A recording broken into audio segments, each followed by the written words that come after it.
All right, for more on all of this, let's bring in Bruce Klingner. He's a senior research fellow for North Korea at the Heritage Foundation and also a former CIA Korea deputy chief. Sir, thanks for coming on today. The president being very, very, very patient with Kim Jong-un, saying that he would rather get a vase or vase, I guess, for Christmas than what Kim Jong-un wants to give. What's your response to that patience?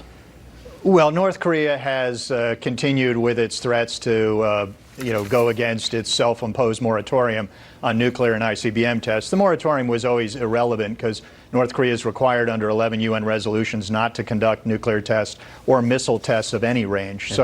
So we didn't expect that it would be on Christmas Day or on New Year's Day, but certainly they're signaling that they're going to do some kind of launch.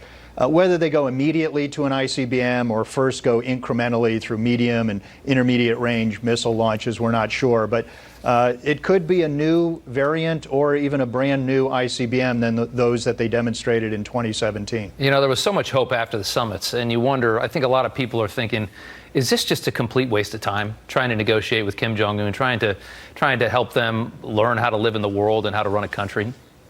Well, I think we always have to have the door open for diplomacy, and really for decades, the U.S. and other nations have tried to engage with North Korea. We had 8 agreements with North Korea on denuclearization. All have failed. That's not to say we don't keep trying, but we also have to maintain pressure by enforcing our laws, which this administration, like previous ones, has not fully done. And we also need to maintain the sword of deterrence, the shield of deterrence, in Japan and South Korea to deter North Korea from attacking either of our allies. John Bolton says we should resume the testing in the face of what we've seen from his action here and go right back to doing what we were doing before. Do you agree? Yes, we've canceled at least 13 military exercises in Korea since President Trump announced the ending of military exercises.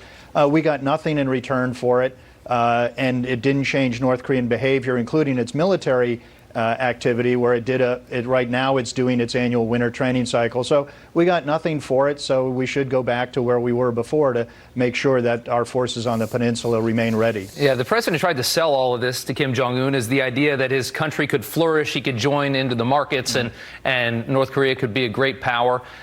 I guess Kim Jong-un probably finds that to be a threat because he thinks he might lose power in that way if he opens up to the rest of the world. Is that where the real problem lies? Well, he, like his father and grandfather before him, fears opening up the country to what they say is the contagion of outside influence. So that's why they've sealed themselves off from the rest of the world. When they've engaged economically with other nations, they like to do it in walled-off enclaves where they control the rules and it doesn't permeate outside the walls of those mini camps of capitalism. Yeah. But so he sees, American businessmen running around North Korea as a threat to regime stability. Absolutely. As we just learned, Kim Jong-un again is going to be reaching out to Russia and China, the people that kind of keep him above water in his country with all these sanctions. Are we doing enough to prevent them from helping the North Korean regime? No, we're not. The U.S. Congress sent a list of 12 Chinese banks that they think are committing money laundering crimes in the U.S. financial system. The White House hasn't taken action against any of them. The president reversed Treasury Department's action in March against 2 Chinese shipping companies that were violating UN resolutions. And a year ago, the president announced there are 300 North Korean entities violating U.S. law that he's not sanctioning. So there's a lot more we can be doing to enforcing our own laws, as well as influencing other nations to uphold the required UN sanctions enforcement. And you're a former CIA Korea deputy chief. I mean, if you had full power over this situation, what would be your answer? What should we do with North Korea? Well, we need to have a comprehensive integrated strategy using all the instruments of national power. So we try to maintain diplomatic outreach. North Korea is always the one that slams the door. And we have to maintain our military forces. We've been degrading them overseas, unfortunately. And we also need to maintain the pressure. We've never been at maximum pressure, despite the moniker of the policy. So, don't hold back on enforcing U.S. laws when you have evidence against North Korean, Chinese, or other entities that are violating them.